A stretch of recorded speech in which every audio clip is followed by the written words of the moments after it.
Canada just walked into a room that even Britain couldn't enter. The European Union's $150 billion defense financing program, the largest military procurement initiative in European history, now has exactly one non-European member, Canada. And while London was handed a bill of up to 6.5 billion euros just to get through the door, Ottawa negotiated its way in for $10 million. If this kind of analysis matters to you, subscribe and hit that like button. It makes a real difference. I think what the Europeans have realized, as Canada has, is that the world has become a much more dangerous place. This is part of a cooperative initiative on the part of the Europeans, some of whom are not NATO members, to build a defense capability for Europe and to do so more efficiently and effectively than they've done in the past. So for Canada to actually get into this is quite monumental. And there are many ways we're like the Europeans, but we're not in Europe. So this is quite an important transaction for us. John Manley, former Deputy Prime Minister, former Finance Minister, calls it monumental, and he's right. But to understand why this deal happened now and why it happened this fast, you need to look at the moment it was announced. Defense Minister David McGuinty made the announcement at the Munich Security Conference, the world's most important annual gathering on defense and foreign policy. Prime Minister Mark Carney was supposed to be there himself. He was scheduled to deliver a keynote speech, meet with leaders from Greenland, Denmark, Ukraine, Germany, Spain, Finland, Norway, and even a delegation of U.S. senators. He was also set to unveil Canada's long-awaited defense industrial strategy in Halifax before flying to Munich. None of that happened. On February 10th, a mass shooting at a school in Tumbler Ridge, British Columbia, left 10 people dead and roughly 25 injured. Carney canceled everything. He stayed in Ottawa, and he sent his ministers to Munich in his place. But here's what matters. Canada didn't lose a single beat. McGuinty announced the SAFE agreement. He signed a military-industrial memorandum with Denmark on Arctic security. He signed a joint declaration with Germany on artificial intelligence, and he delivered a line that may define this entire era of Canadian defense policy. In Canada, people have finally woken up to one fundamental factor: our geography will no longer protect us. That sentence is not rhetoric. It's a strategic admission, and everything Canada has done in the past 8 months flows directly from it. So what exactly did Canada just join? SAFE, Security Action for Europe, is the financial engine behind the EU's rearmament drive. Launched in March 2025 as part of the broader Readiness 2030 initiative, it provides low-interest loans to EU member states for the joint procurement of military equipment. We're talking about ammunition, missiles, drones, artillery systems, infantry weapons, the full spectrum of conventional defense capability. 19 out of 27 EU countries have applied. Poland received the largest allocation at $43.7 billion. Romania sits at $16.6 billion. Hungary and France each got $16.2 billion. The first wave of financial assistance has already been approved for Belgium, Bulgaria, Cyprus, Denmark, Spain, Croatia, Portugal, and Romania. A second wave covering Estonia, Greece, Italy, Latvia, Lithuania, Poland, and Finland is expected within days. And now, Canada sits inside this system, not as an observer, not as a guest, as a participant, with the right to co-procure, to bid on contracts, and to integrate its defense industry into Europe's supply chain.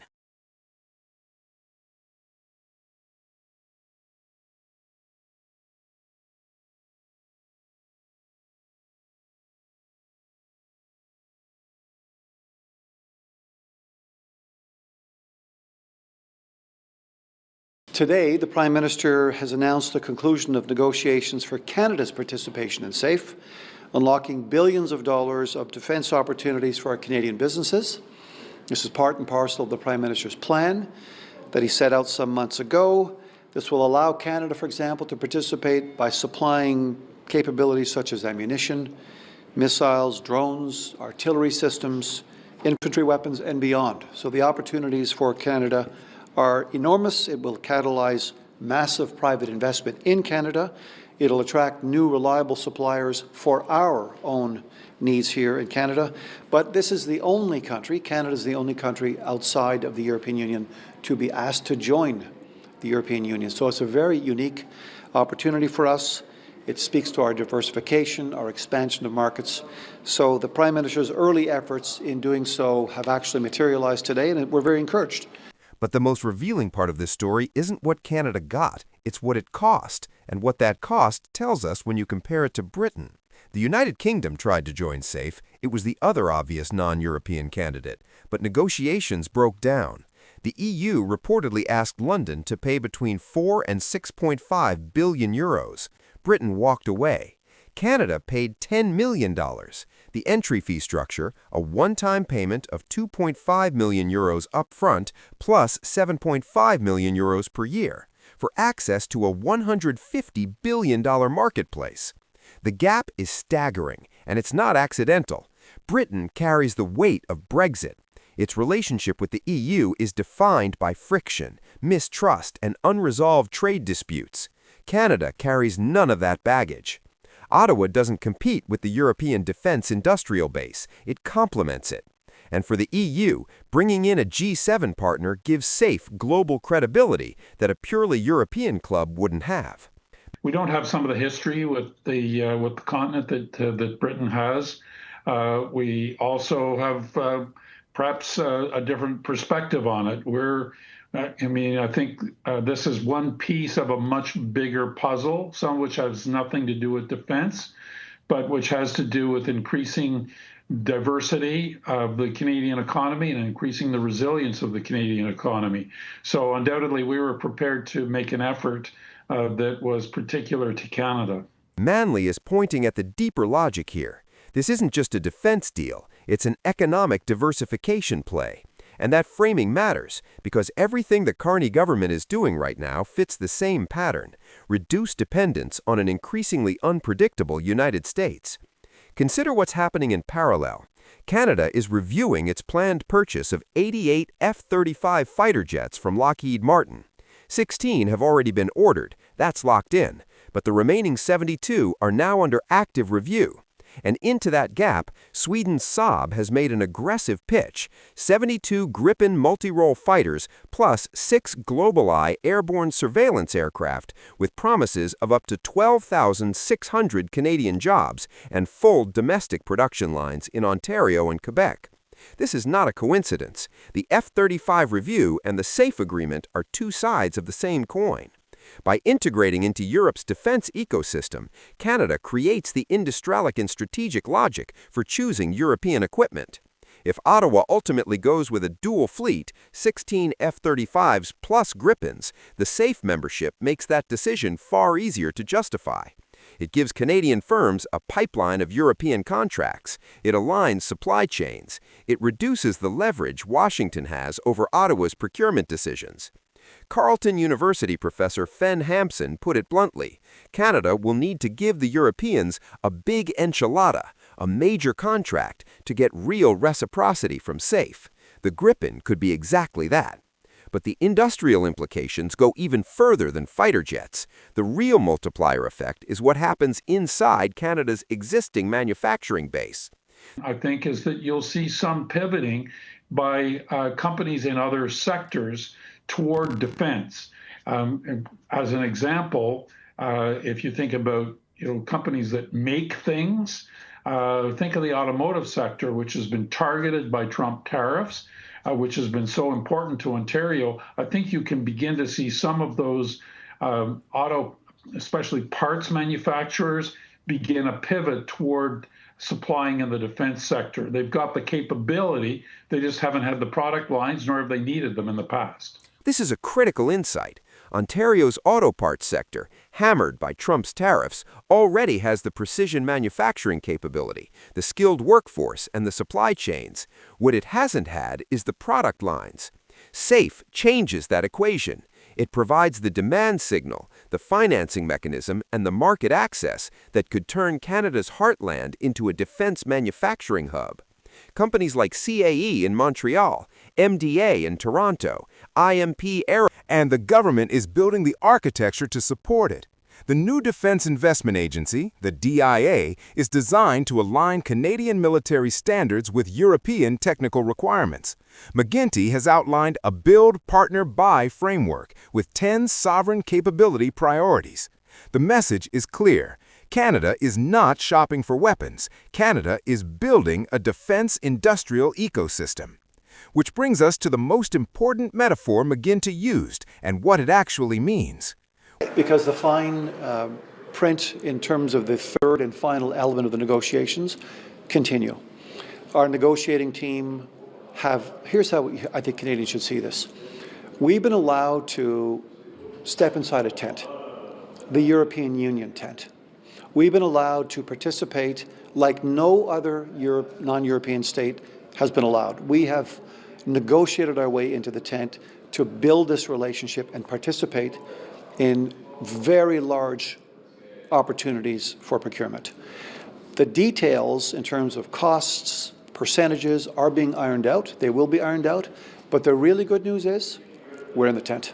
And like I say, we can compete because we are competing and we will win. So you're still negotiating on the access fee?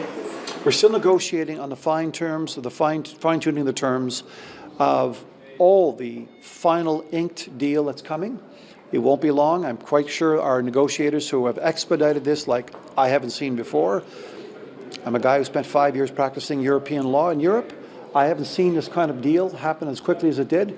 I think we should all be very encouraged. We're in the tent. That's McGuinty's framing, and it's more significant than it sounds. Being inside the tent means sitting at the table where hundreds of billions of dollars in joint procurement decisions are made. It means Canadian defense firms don't just sell to Europe, they build with Europe. It means interoperability isn't an afterthought, it's designed in from the start. And the speed of this deal tells its own story. McGuinty, a man who spent 5 years practicing European law, says he has never seen negotiations with the EU move this fast. That's not because Brussels suddenly became efficient, it's because the geopolitical urgency is real. Russia's war in Ukraine has rewritten the security calculus of an entire continent, and Canada positioned itself as the partner Europe needed at exactly the right moment. Now, is there reason for caution? Yes. The low entry fee, while impressive as a negotiating outcome, may also reflect modest expectations about how much Canadian industry will actually capture from safe contracts. Professor Justin Massey warned Canadians to temper expectations. The initial $150 billion is largely spoken for. Canada's real opportunity may lie in the second and third waves of procurement, which means patience, not just ambition, will determine success. But step back and look at the full picture.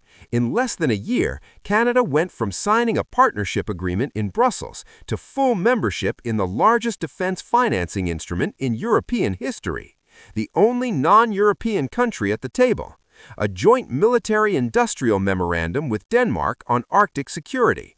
A joint AI declaration with Germany. An active review of the F-35 that could redirect billions toward European platforms, a new defense investment agency, 10 sovereign capability priorities, a build, partner, buy framework. This is not improvisation. This is architecture. Canada is not reacting to a changing world. It is repositioning itself inside it. It is not waiting for permission from Washington. It is building alternatives. It is not hoping geography will keep it safe. It is making sure strategy does. If you found this breakdown valuable, subscribe, hit the like button, and share this video. This channel is your lens into the forces reshaping Canada's future.